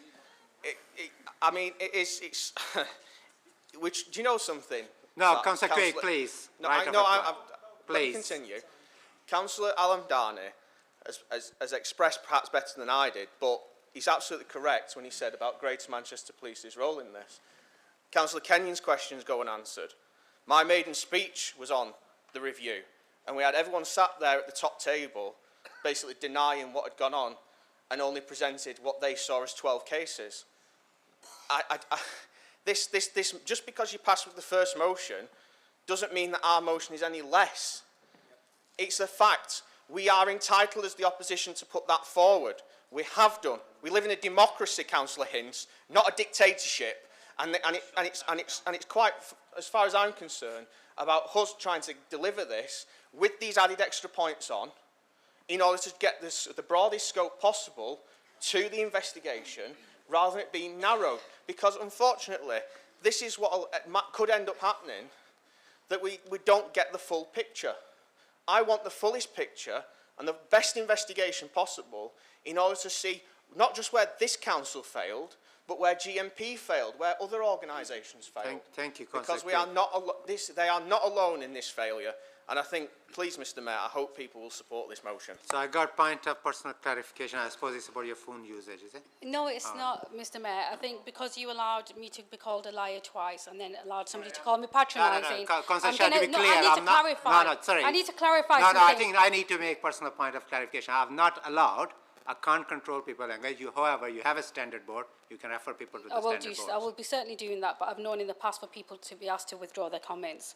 So I do need to answer this point because Councillor Sam Al-Hamdani has made this point previously, and I've chosen to address it outside of the chamber. But again, what's been really disappointing tonight is that we have a motion that has been passed, that has been articulated, that has been led by survivors, that I've had no involvement in, by the way. It's been completely independent. I've not asked for updates or anything, but he always keeps talking back and referring back to the fact that he's asked for questions, never received them, asked about staff, never had an update, and it's important that he tells the truth today. He's had answers to the council questions that they've asked. They've also had an update on what happened in terms of reviewing council staff conduct and performance after the review. It's been done and appropriate action has been taken. They've been updated at the steering group. It's for their representatives on that steering group to provide that to them. And the fact that they keep coming here and trying to say that them actions haven't been taken is entirely inappropriate, disrespectful to the officers that have provided that update to them, but also to this administration who they keep using to politicise this very, very emotional and emotive issue. It's just Mr. Mayor, this isn't really a point of clarification. So, she's using the opportunity to make a Woodbine, speech. I give you opportunity. Do you want to withdraw your words, Lana? No. Okay, great. Thank you. We move to the vote. All those in favour? All those against? Abstention? Motion lost. We got the last motion. How long we have? Stand this one? 6 minutes. Okay, we got around 6 minutes. So is extended burial times in Oldham. Sorry, Mr. Mayor. We were entitled to 7.5 minutes, and then Councillor Shah, she went off on a tangent. Well, I think we deserve 7.5 minutes. I think we're wasting more time by blaming. So do you want to start? Extended burial times in Oldham Cemetery. Call on Councillor Zahir Ali to move and Councillor Kosa to second the motion. Mr. Mayor and honourable members, good evening everyone. In life, one thing is guaranteed, and that is death. Every single one of us has here experienced pain of losing a loved one, a family member, a friend, a neighbour. It is a universal experience that connects us all, regardless of our backgrounds or beliefs. Today I stand before you, not just as a councillor, but as a member of this community, deeply affected by the same sorrow and loss that many of you have felt. I have an 11-year-old son with a life-limiting condition. It is always touch and go with him. I have also lost 3 children My firstborn, a baby girl, passed away at 9 months old in September 2005. My second child, my son, passed away at the age of 13 in July 2019. Recently, I lost my third child, my daughter, aged 13, in January last year. Two of them are buried in Chadderton Cemetery. When my daughter passed away in hospital last year at 9 a.m, my wife and I were at her bedside. As a father, it was my responsibility to arrange a funeral. Like many in Oldham, we strive to honour our loved ones by burying them as soon as possible. I hope that my daughter would be buried by the evening of the same day. However, we had to wait for the coroner to sign the death certificate, which did not happen until approximately 4 p.m. By then, it was too late to notify the cemetery to prepare a grave. We were fortunate to keep her body in the morgue at our local mosque to bury her the next day, but this was not always possible for everyone. The motion we originally put forward seeks to extend the notification process to 5 p.m, aligning it with all council services. This simple change can make a profound difference. It acknowledges the realities we all face, the emotional and logistic challenges of losing a loved one, the financial burdens that come with out of our services, and the need for compassionate, timely support during our darkest hour. The Council's amendment, however, falls short. It does not fully address these critical needs. It is a partial measure when what we need is a comprehensive solution. The original motion was proposed extends burial time to 10 p.m. every day, providing the flexibilities that families in Oldham desperately need. It ensures that no one has to bear the additional strain of bureaucratic delays or extra costs during this time of grief. We are all aware of the pressures that comes with the cost of living crisis. Death itself places enormous emotional strain on families, and the financial burden of funerals and burials only compounds this stress. But extending the operational hours and aligning the notification process with council services, we can ease the burden for all Oldhamers. This is not about policy, it is about humanity. It is about recognising the pain and suffering of fellow residents and responding with empathy and action. I ask you all to look at this motion with an open heart, to put aside political agendas and to support a measure that will benefit the entire community. This is our chance to show that we care, that we are here for each other, and that we can make a difference. Let us honour our loved ones with the dignity they deserve and provide their families with the support they need. Vote for the original motion. Let's make Oldham a place where compassion and community come first. Thank you for listening and understanding. Thank you, Councillor Zahir Ali. And welcome to Council. This is the first speech as well. Councillor, do you want to second it? Thank you. Mr. Mayor, honourable members, I stand before you today not just as a member of this council, but as a woman of this compassionate community. I am proud to second a motion that speaks to the heart of who we are, a community that supports its members, especially in their most vulnerable moments. I believe that this motion will bring significant benefits to our entire community. Our motion is to extend the operational hours of our Oldham cemeteries until 10 p.m. 7 days a week. Currently, our cemeteries operate from 9 a.m. to 4 p.m. Monday to Friday. If a resident would like the burial of their loved one to take place between 3 p.m. to 5 p.m., they're having to pay additional fees. I feel this element of this policy disproportionately disadvantages the Muslim community. If an equality impact assessment is carried out, it will clearly outline this disadvantage, as it places an unnecessary burden on grieving families. Furthermore, I would like to emphasise the importance of this motion for our Oldham residents. This practice of burying as soon as possible is not merely a tradition, but for some, a profound spiritual duty. Delays in burials can cause distress to grieving families, exacerbating their sorrows during an already difficult time. By extending burial times, we are ensuring that our friends and neighbours can honour their religious obligations without undue hardship and delay. I'd like to add that this motion is not solely accommodating the needs for one group. It offers practical benefits to all residents, regardless of their faith. Many families face the challenge of planning funerals whilst juggling work commitments and other responsibilities. Bloody hell. Extending burial times allow families to arrange funerals at times that are most convenient for them, without the added anxiety of missing work or rushing through arrangements. In a time of sorrow and loss, the last thing our families should face is the stress of navigating through tight schedules and financial pressures. Imagine an elderly couple married for over 50 years where they have just lost their only son. They are heartbroken, struggle with mobility and rely on the help of their neighbours. Under the current schedule, they find it nearly impossible to coordinate a burial within the limited weekday hours, especially when reliant on the availability of others. By extending cemetery hours to 10 p.m, we give them and others like them the time and flexibility needed to honour their loved ones properly.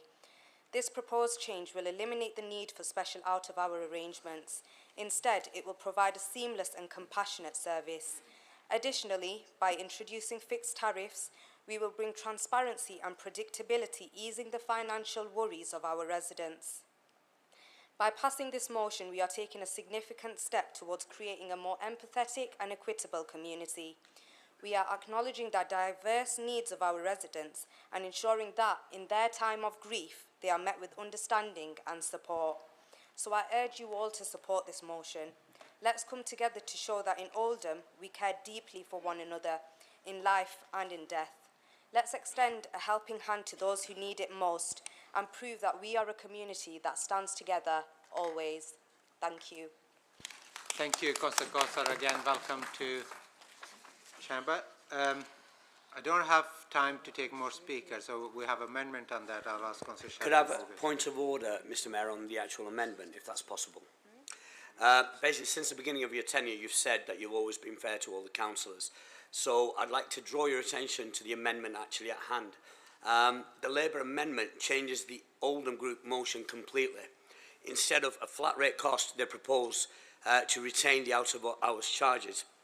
They've also removed completely the proposal for the burial services and the registrations to come in line with other council services from 9 till 5. This fundamentally negates our motion and contravenes 14.6.1d in 4A of the Council Procedure Rules of the Constitution. For this reason, Mr Mayor, I would like to request and ask you to please set aside the amendment and vote directly on the original motion. So thank you very much, and I know you have been in touch with Constitutional Services, and I have consulted and have studied the amendments and this, and I think my view, I formed a view that it doesn't negate from the original motion, it offers you alternative option of that, sorry, please, Councillor Kapoor, let me finish. It offers you a alternative option, so the motion, substantial motion is still there what you want to achieve, so that's my view. And that's after consulting with legal services. And this is not up for debate, so I'll ask Councillor Shah to...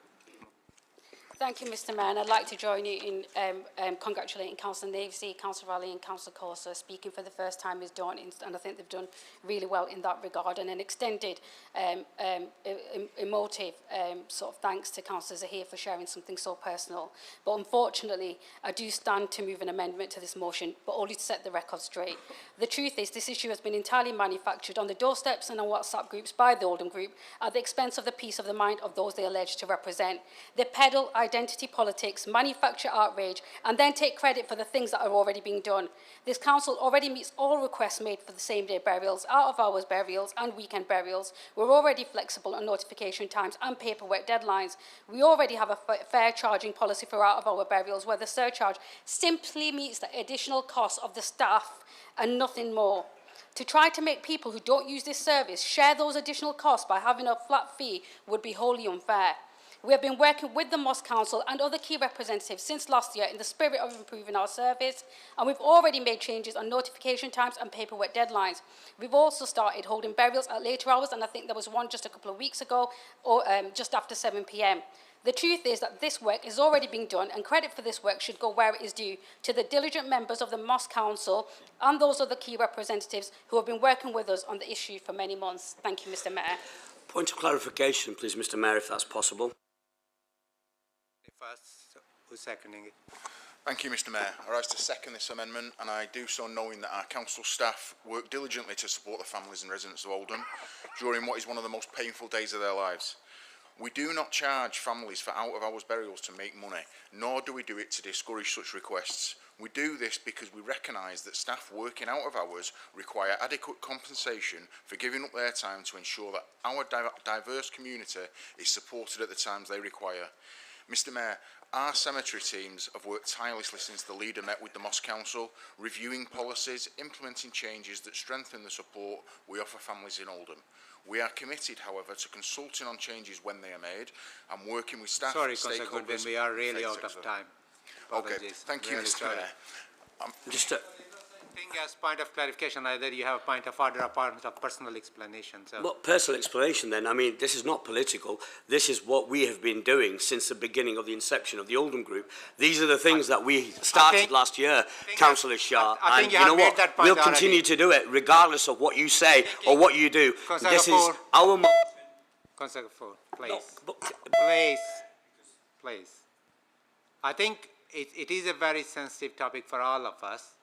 As Councillor Ali, you all know that I've gone through this. So let's not play on politics on that. I think you moved the motion, the amendment has been moved. Let's follow the procedure, have a vote on the amendment. And I'm sorry, there is no time for... Could we have a recorded vote then, please? Well, if the 5 members move, then I have to take the recorded vote, sorry. Have you got any 5 people supporting that? Okay, yeah. So moving on amendment, voting on amendment. So all those in favour. So, Mr Mayor, if it's a recorded vote, please indicate whether you're for the amendment, against it or abstaining. Councillor Adams, Councillor Akhtar, Councillor Al-Hamdani, Councillor Ali, Mohan, Against. Councillor Ali Zahir, Against. Councillor Arnott, Against.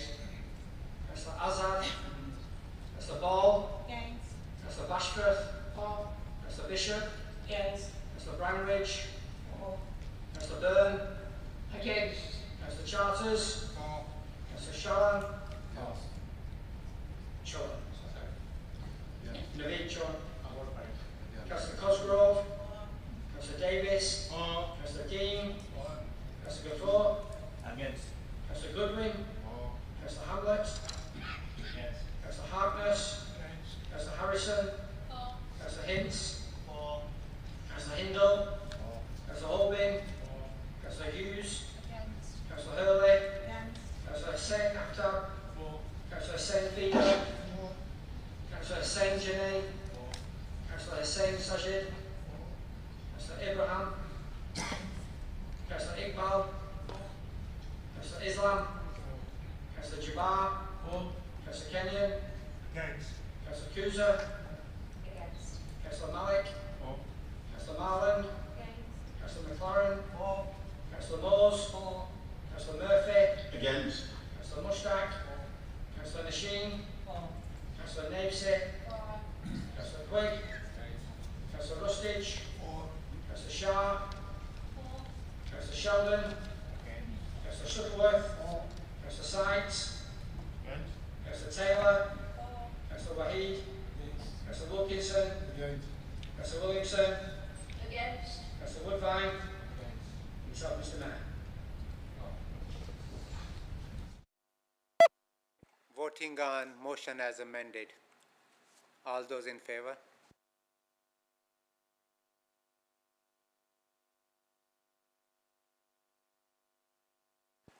Voting on motion as amended. Yes, sorry, it was carried. Yeah. Are those in favour? So is it unanimous? Any abstention against? Thank you very much. Motion 3, Councillor Wilkinson, do you want to move? And Councillor Ball, do you want to second it? Yeah, move, Mr Mayor, to the vote. Seconded, Mr Mayor. All those in favour? All those against? Abstentions? Motion lost. Item 12, update on actions.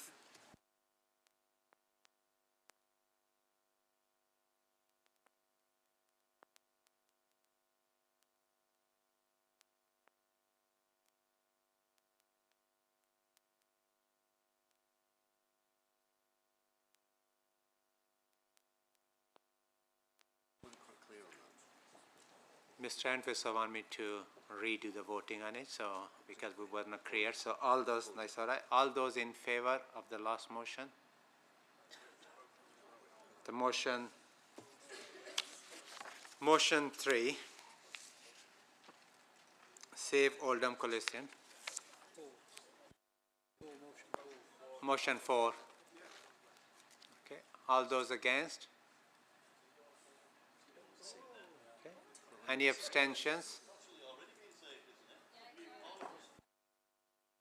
Thank you. Motion last. Item 12. Please,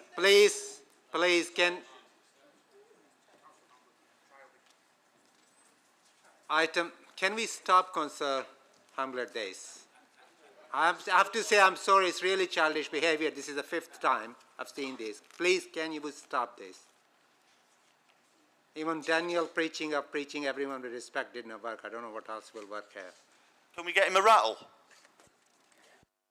Can we please carry on with the council item agenda 12, update on action from council. I call on Councillor Shah to move and Councillor Taylor to second the report. Move, Mr. Mayor.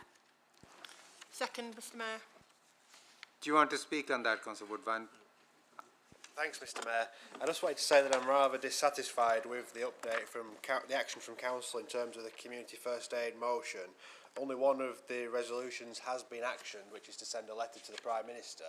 What I would request is that we send a letter again to the new Prime Minister and hope, because obviously I would imagine it's got lost somewhere. But equally, I was never actually shown the letter by the Chief Executive as the mover of that motion, which I didn't really think was very good practice.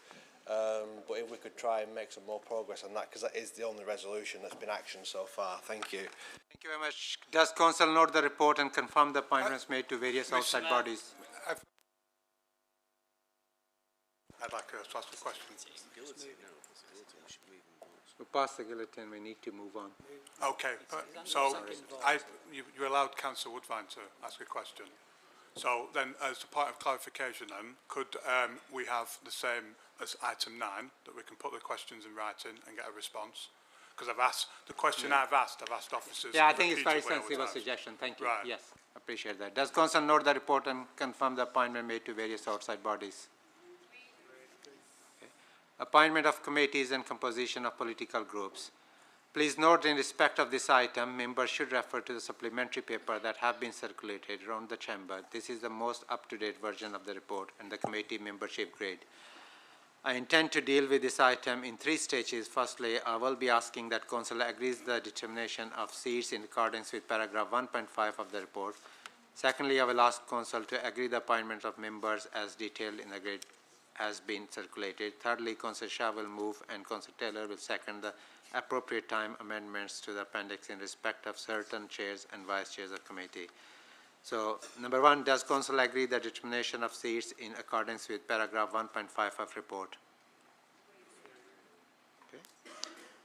Number 2, does Council agree the appointment of members as detailed in circulated appendix at table except for chairs and vice chairs listed in the amendment that will be dealt with next, and also approving the late notification of substitute members to the audit committee from Liberal Democrat group, Councillor Bishop and Harkness, and Councillor Ghaffur on the place scrutiny board.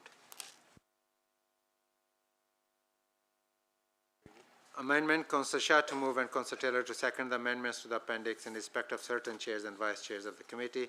On the uncontested chair and vice chairs, does Council agree the following?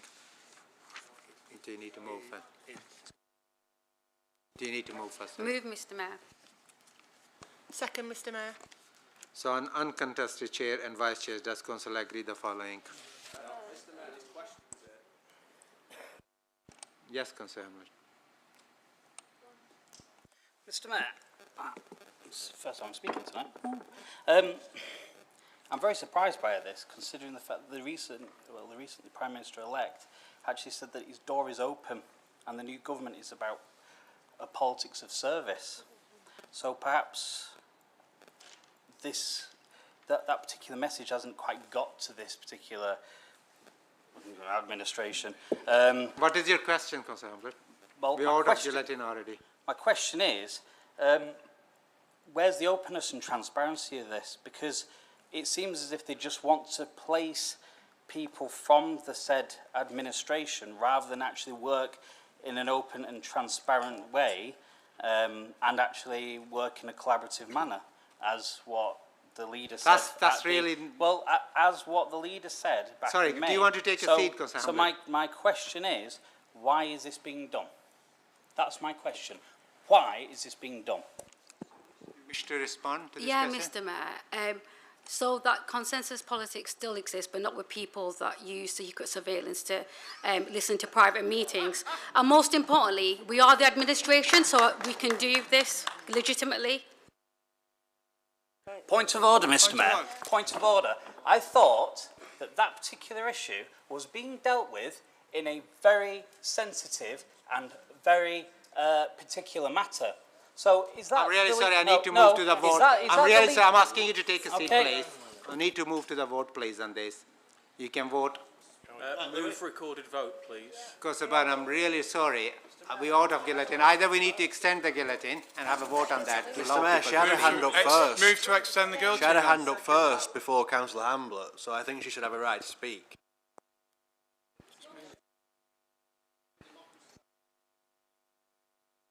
I'm not dictator. These are the rules set by you members, you know, not by me. So I'm just conducting the meeting. I'm sorry. To move to the vote. I'm sorry, Kosovan. Apologies, personal, but I cannot. Move for a recorded vote, please.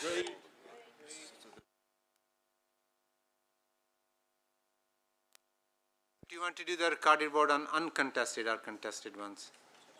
Contested. Contested. So are we happy to approve the uncontested ones? Okay. In connections with the chairs and vice chairs of the committees where amendments have been submitted and there are currently members in the position of chairs and vice chair, Council is requested to vote on the following. So we'll take the vote, each vote as a separate, and you want each vote as a... recorded, yeah. Just to be clear, the recorded vote is on whether Councillor Goodwin is the chair of the Commerce Registration. Yeah. So I will make it clear, and for each recorded vote separately we need 5. I'm assuming the 5 members are requesting it. Okay. So the first recorded vote is Common Registration Committee, and we're voting whether Councillor Goodwin should be the chair of this committee or not. Okay, Mr. Mayor, indicate for, against. Councillor Adams. Councillor Akhtar. Councillor Al-Hamdani. Against. Councillor Ali Mohan. Councillor Ali, is he here? Against. Councillor Arnott. Councillor Azad. Councillor Ball. Councillor Bashforth. For. Councillor Bishop. Against. Councillor Brownridge. Councillor Byrne. Councillor Charters. Councillor Chowan. Councillor Cosgrove. Councillor Davis. Councillor Dean. Councillor Gafua. Councillor Goodwin. Councillor Hamlet. Against. Councillor Harkness. Councillor Harrison. Councillor Hints. Councillor Hindle. Councillor Holbein. Councillor Hughes. Councillor Hurley. Councillor Hussain Aftab. Councillor Hussain Feeder. Councillor Hussain Junaid. Councillor Hussain Sajid. Councillor Ibrahim. Councillor Iqbal. Councillor Islam. Councillor Jabbar. Councillor Kenyon. Councillor Kuza. Councillor Malik. Councillor Marland. Councillor McLaren. Councillor Moores. Councillor Murphy. Councillor Mushtaq. Councillor Nasheen. Councillor Navesey. Councillor Quigg. Councillor Rustage. Councillor Shah. Councillor Sheldon. Councillor Shuttleworth. Councillor Sykes. Councillor Taylor. Councillor Waheed. Councillor Wilkinson. Councillor Williamson. Against. Councillor Woodvine. Councillor Short. So do you want to have a recorded vote on, are you requesting a recorded vote on each of each other's? Okay, so the next recorded vote is Charitable Trust Committee. Are you voting for the chair, Councillor Rustage? Fire again. Mr. Mayor, those in favour, Councillor Adams. Councillor Akhtar. Councillor Al-Hamdani. Against. Councillor Ali Mohan. Councillor Ali Zahir. Against. Councillor Arnott. Against. Councillor Azad. Councillor Ball. Councillor Bashforth. Councillor Bishop. Councillor Brownridge. Councillor Byrne. Councillor Charters. Councillor Showan. Councillor Cosgrove. Councillor Davis. Councillor Dean. Councillor Gaffor. Councillor Goodwin. Councillor Hamlet. Councillor Harkness. Councillor Harrison. Councillor Hintz. Councillor Hindle. Councillor Holbein. Councillor Hughes. Councillor Hurley. Councillor Hussain Aftab. Councillor Hussain Feeder. Councillor Hussain Junaid. Councillor Hussain Sajid. Councillor Ibrahim. Councillor Iqbal. Councillor Islam. Councillor Jabbar. Councillor Kenyon. Councillor Kuza. Councillor Malik. Councillor Marland. Councillor McLaren. Councillor Moores. Councillor Murphy. Councillor Mushtaq. Councillor Nasheen. Councillor Naifse. Councillor Quigg. Councillor Rustage. Councillor Shah. Councillor Sheldon. Councillor Shuttleworth. Councillor Sykes. Councillor Taylor. Councillor Wahid. Councillor Wilkinson. Councillor Williamson. Against. Councillor Woodvine. Councillor Shaw. So it's carried. Councillor Rustage is the chair of Charitable Trust Committee. The next one is Highways Regulation Committee, and voting.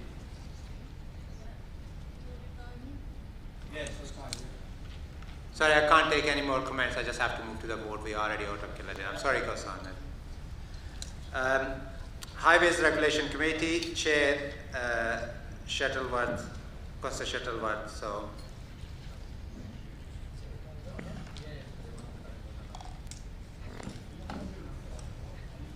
Okay, Councillor Adams. Councillor Akhtar. Councillor Al-Hamdani. Against. Councillor Ali Mohan. Councillor Ali Zahir. Against. Councillor Arnott. Councillor Azad. Councillor Ball. Councillor Bashforth. Councillor Bishop. Councillor Brownridge. Councillor Byrne. Councillor Charters. Councillor Chowan. Councillor Cosgrove. Councillor Davis. Absolutely for. Councillor Dean. Councillor Gaffor. Councillor Goodwin. Councillor Hamlet. Councillor Harkness. Councillor Harrison. Councillor Hintz. Councillor Hindle. Councillor Holbein. Councillor Hughes. Councillor Hurley. Councillor Hussain Aftab. Councillor Hussain Feeder. Councillor Hussain Junaid. Councillor Hussain Sajid. Councillor Ibrahim. Councillor Iqbal. Councillor Islam. Councillor Jabbar. Councillor Kenyon. Councillor Kuza. Councillor Malik. Councillor Marland. Councillor McLaren. Councillor Moores. Councillor Murphy. Absolutely against. Councillor Mushtaq. Councillor Nasheen. Councillor Naifse. Councillor Quigg. Councillor Rustage. Councillor Shah. Councillor Sheldon. Councillor Shuttleworth. Absolutely for. Councillor Sykes.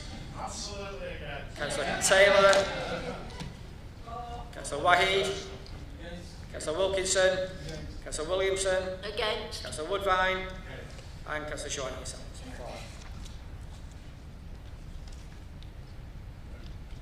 Sorry, stay with us. We're just counting the numbers. Very close.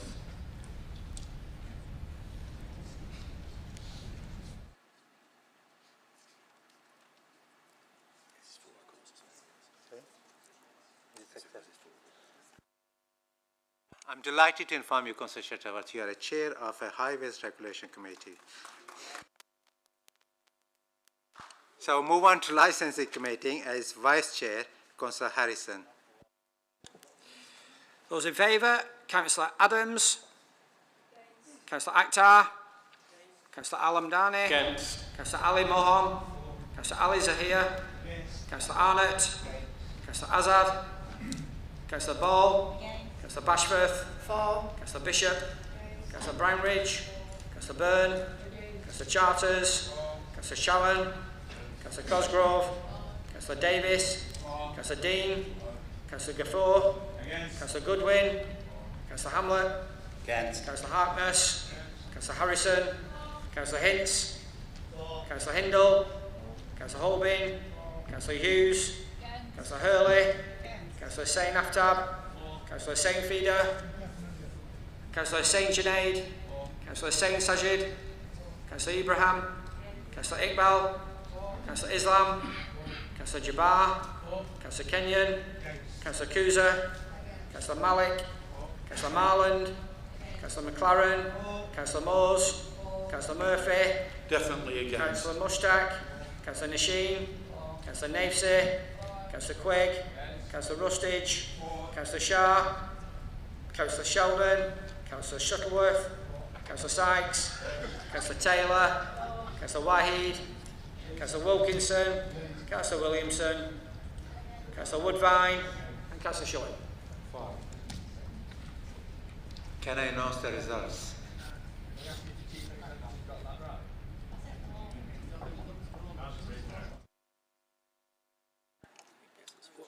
Yeah, so Councillor Harrison, you're Vice Chair of Licensing Committee. So move on to Planning Committee, and it's the Vice Chair, Councillor Davis. Okay, Councillor Adams, Councillor Akhtar, Councillor Al-Hamdani, Against. Councillor Ali Mohan, Councillor Ali Zahir, Councillor Arnott, Councillor Azad, Councillor Ball, Councillor Bashforth, For. Councillor Bishop, Councillor Brownridge, Councillor Byrne, Councillor Charters, Councillor Shawan, Councillor Cosgrove, Councillor Davis, Absolutely for. Councillor Dean, Councillor Gafoor, Councillor Goodwin, Councillor Hamlet, Against. Councillor Harkness, Councillor Harrison, Councillor Hintz, Councillor Hindle, Councillor Holbin, Councillor Hughes, Councillor Hurley, Councillor Hussain Aftab, Councillor Hussain Feeder, Councillor Hussain Junaid, Councillor Hussain Sajid, Councillor Ibrahim, Councillor Iqbal, Councillor Islam, Councillor Jabbar, Councillor Kenyon, Councillor Kuza, Councillor Malik, Councillor Marland, Councillor McLaren, Councillor Moores, Councillor Murphy, Unbelievably against. Councillor Mushtaq, Councillor Nasheen, Councillor Navesey, Councillor Quigg, Councillor Rustage, Councillor Shah, Councillor Sheldon, Councillor Shuttleworth, Councillor Sykes, Councillor Taylor, Councillor Wahid, Councillor Wilkinson, Councillor Williamson, Against. Councillor Woodvine and Councillor Shaw.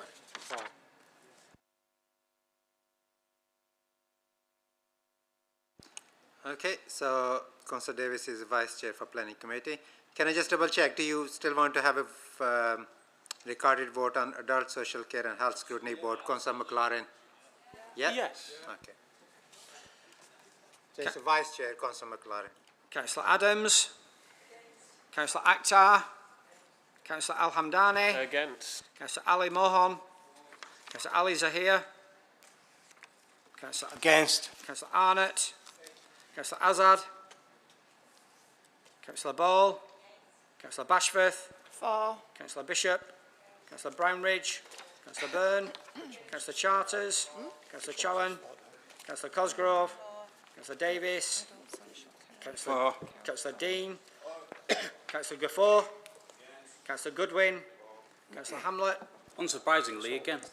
Councillor Harkness, Councillor Harrison, Councillor Hintz, Councillor Hindle, Councillor Horbin, Councillor Hughes, Councillor Hurley, Councillor Hussain Aftab, Councillor Hussain Feeder, Councillor Hussain Junaid, Councillor Hussain Sajid, Councillor Ibrahim, Councillor Iqbal, Councillor Islam, Councillor Jabbar, Councillor Kenyon, Councillor Kuza, Councillor Malik, Councillor Marland, Councillor McLaren, Councillor Moores, Councillor Murphy, Councillor Mushtaq, Councillor Nasheen, Councillor Navesey, Councillor Quigg, Councillor Rustage, Councillor Shah, Councillor Sheldon, Councillor Shuttleworth, Councillor Sykes, Councillor Taylor, Councillor Wahid, Councillor Wilkinson, Councillor Williamson, Against. Councillor Woodvine, and yourself, Mr. Mayor.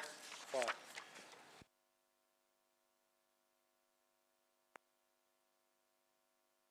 Councillor McLaren is the Vice Chair. So does Council agree the report as amended by this meeting? Surprised you don't want a recorded vote on that. Item 14, Constitution update. I call on Councillor Shah to move and Councillor Jabbar to second the report. Don't have any time to speak, please. Move, Mr Mayor. Seconded, Mr Mayor. I'm sorry, there is no time to speak. Does Councillor agree the recommendation? Okay. Item 15, appointment of independent members on the independent remuneration panel. I call on Councillor Shah to move and Councillor Jabbar to second the report. Move, Mr Mayor. Sorry, don't have time for speakers. Does Council agree recommendation in the report? Thank you very much. I'm sure you will join me to wish good luck to our football team today who's playing. Have a nice evening.